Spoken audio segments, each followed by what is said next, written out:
Bienvenue à tous dans notre émission 15 minutes de grâce et de vérité avec le pasteur Satish Mathura. Allons célébrer le nom de Jésus.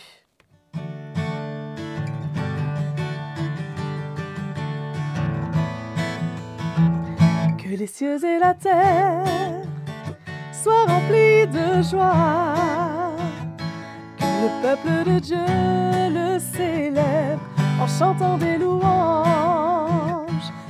Venez des vallées, élevez vos voix. Vous qui venez des montagnes avec joie, louez-le. Levez-vous, chantez, il est le seul digne.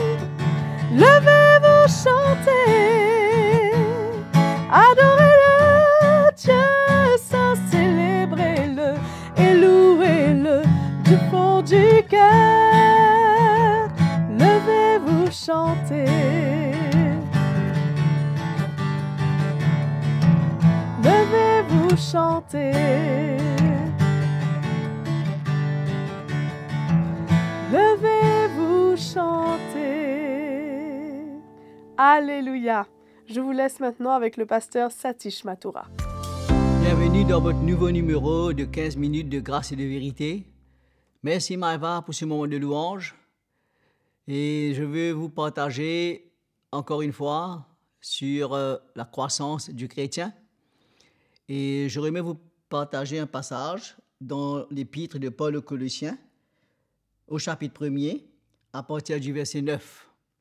Et là, nous voyons l'apôtre Paul qui prie pour le peuple de Colosse. Comme vous le savez que toutes les épîtres pratiquement commence par une prière. Paul souvent dit comment il fait mention du peuple de Dieu, comment il prie pour l'Église et comment, après avoir entendu parler de leur foi, de leur amour pour tous les saints, il prie pour eux. Vous savez, nous aujourd'hui, quand on entend que les chrétiens sont remplis de foi, sont convertis, ont un amour vraiment merveilleux, le premier amour, souvent on est comme satisfait, on s'arrête là, on dit voilà, il persévère, super témoignage, qui est vraiment aussi réel. Mais Paul, lui, il savait que les chrétiens ont un chemin à parcourir, des étapes. Ils vont être persécutés, ils vont faire face à l'opposition, ils vont être vraiment challengés, il y aura toutes sortes d'afflictions, des situations difficiles, et comment c'est nécessaire pour qu'ils puissent croître dans le Seigneur. Et allons regarder et lire ensemble la prière de l'apôtre Paul pour l'Église. C'est une des prières les plus élaborées et qu'on peut voir pas mal de points dedans. Et on va voir le cœur et la prière de l'apôtre pour l'Église. Souvent aujourd'hui on peut prier pour l'Église, pour les chrétiens, mais allons voir comment l'apôtre prie une prière selon la volonté de Dieu, selon la parole de Dieu, et les points qu'il touche et son cœur pour l'Église.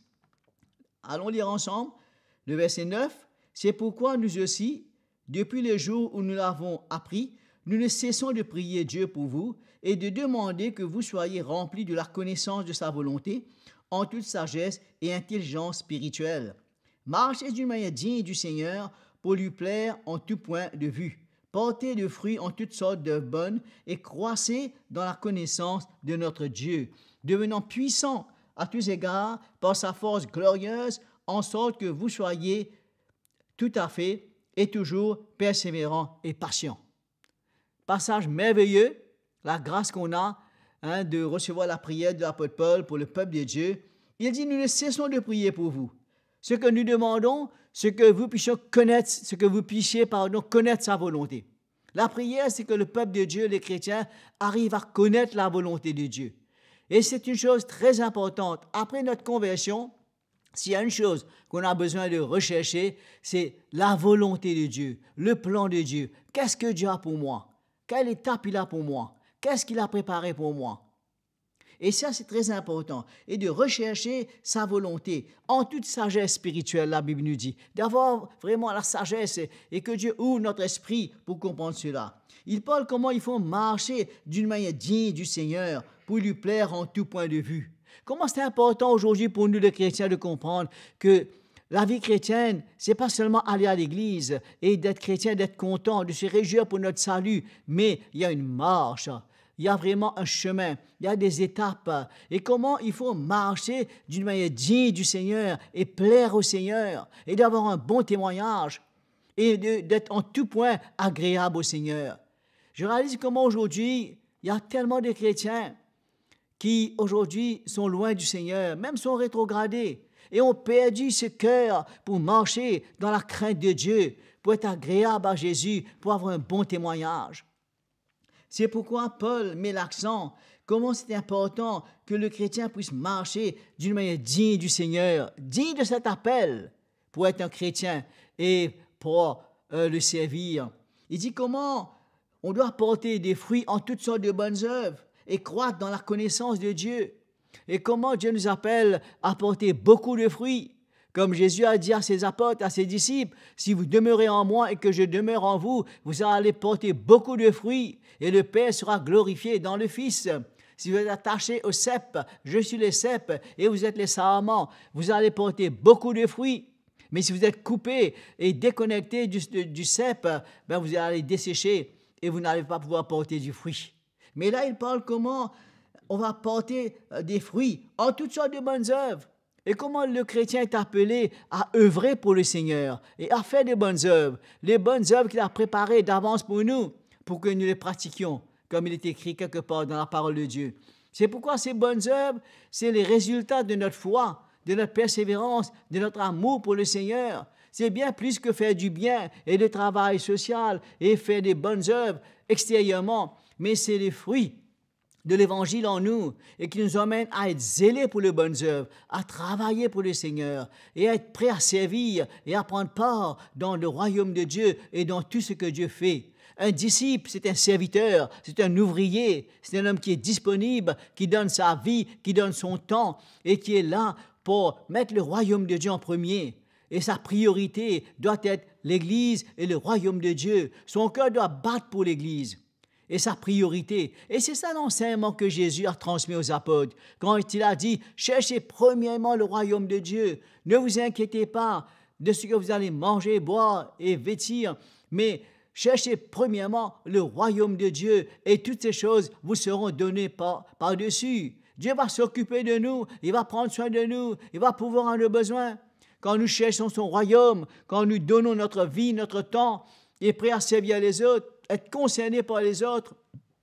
Il ne faut jamais que la vie chrétienne devienne une vie égoïste où tout tourne autour de nos intérêts, de nos plans, de nos ambitions, de nos projets, de ce que nous avons besoin. Il faut apprendre à s'oublier et à renoncer à soi-même et à avoir ce cœur que Jésus lui-même, il a quitté la gloire céleste et le trône. Il est venu comme un simple serviteur.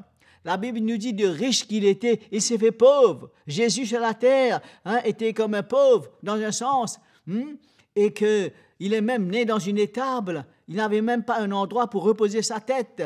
Un jour, quelqu'un a voulu le suivre partout. Il a dit, mais le Fils de l'homme n'a pas un endroit pour reposer sa tête. Il dit que les oiseaux ont des nids et les renards ont des tanières, mais le Fils de l'homme n'a pas un lieu pour reposer sa tête. Il a montré à cet homme le prix qu'il faut payer et non pas rechercher le confort et non pas croire que seulement en suivant le Seigneur que c'est facile. Mais il a voulu montrer le chemin et le prix qu'il a besoin de payer et croissez dans la connaissance de Dieu. Il faut croître dans la connaissance de Jésus-Christ, dans la connaissance de Dieu, de ne pas connaître seulement la Bible au sujet de Jésus et connaître les choses de la chrétienté. C'est tellement facile de tomber dans le piège de connaître au sujet de Jésus, de connaître la parole de Dieu, se documenter, se renseigner et connaître beaucoup de choses. Mais il faut connaître le Seigneur. Comme Paul dit dans l'épître aux Philippiens, il dit « Mon but, c'est de le connaître de mieux en mieux. » Se connaître la puissance de sa résurrection, d'avoir part à ses souffrances pour arriver à la résurrection des morts. Il voulait s'identifier à Jésus-Christ et c'est sa prière. Il dit « Devenez puissant à tous égards par sa force glorieuse, en sorte que vous soyez patients et persévérants. » L'Évangile va faire de nous des chrétiens patients et persévérants dans les épreuves, dans les afflictions, dans la disette, et non pas rechercher une vie chrétienne confortable, facile, C'est pourquoi il faut entendre un message et les enseignements qui vont nous faire grandir correctement et de la bonne manière et d'avoir une vision pour devenir un vrai disciple et pour perdre sa vie et pour retrouver la vie du Seigneur en nous. Et je veux vous demander si vous pourriez tourner, c'est-à-dire pas tourner, plus ou moins aller plus loin. On va lire le verset, allons dire, on va prendre un peu le verset 26 pour avoir une idée. Là, Paul nous parle du mystère caché, l'évangile qui était caché, qui a été révélé par le Saint-Esprit aux apôtres. Il dit le mystère caché de tout temps à toutes les générations, mais dévoilé maintenant à ses saints, à qui Dieu a voulu faire connaître quelle est la glorieuse richesse de ce mystère parmi les païens, c'est-à-dire Christ en vous, l'espérance de la gloire. C'est lui que nous annonçons en avertissant tout homme, en instruisant tout homme, en toute sagesse, afin de rendre tout homme parfait en Christ. Voilà comment Paul exprime clairement comment la révélation de l'évangile qu'il a eu, du mystère de Christ que Dieu a révélé à son cœur, et comment c'était caché, c'était voilé dans les générations précédentes, sous l'Ancienne Alliance, et cela n'a jamais été révélé comme cela, mais il dit maintenant, Dieu a voulu faire connaître cette richesse, et la richesse de l'évangile, de la grâce de Dieu et le mystère de Christ, parmi les païens, les non-juifs, ce que Christ veut vivre en nous. Et quand Christ vit en nous sa vie et qu'il est le Seigneur et qu'il habite en nous, c'est l'espérance de la gloire, l'assurance de notre salut. Parce que Jésus vit en nous, il est à l'œuvre en nous, il travaille nos vies. On n'est pas parfait, hein? On va passer à côté, on va faire des bêtises, la chair va prendre le dessus. Mais le chrétien doit avoir l'assurance que Christ est vivant dans sa vie. Christ est le Seigneur de sa vie. Christ vit en lui. Peut-être que vous ne connaissez pas grand-chose dans la parole de Dieu. Peut-être vous n'arrivez pas à saisir peut-être toutes les choses en profondeur. Mais une chose est claire, c'est que le chrétien, il a besoin de comprendre que si Christ vit en lui, il a l'espérance de la gloire future. Amen. Et Paul conclut pour dire, notre ministère, notre évangile, notre responsabilité, c'est pour annoncer et avertir tout homme, instruire tout homme, afin qu'il, en toute sagesse, afin qu'il soit parfait en Christ. Nous savons que le mot parfait parle d'une maturité spirituelle, parle d'un homme fait, pas imparfait dans le sens que on ne va pas faire des erreurs, on ne va pas faire des bêtises, ce qui est impossible, mais il dit, je travaille avec la force que Dieu communique par sa grâce pour présenter à Dieu, à Jésus-Christ, tout homme devenu parfait en Jésus-Christ. Voilà la vision, voilà le ministère, voilà comment les apôtres travaillaient, voilà le cœur pour l'Église. Ce n'est pas seulement de faire des messages et des prédications de temps en temps. Amen. Voilà, quant à moi, je vous remercie pour votre attention, votre fidélité.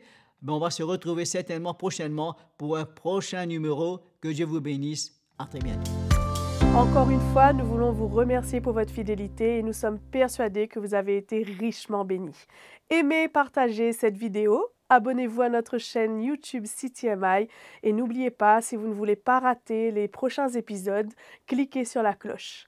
Écrivez-nous à l'adresse qui s'affiche sur votre écran. À bientôt!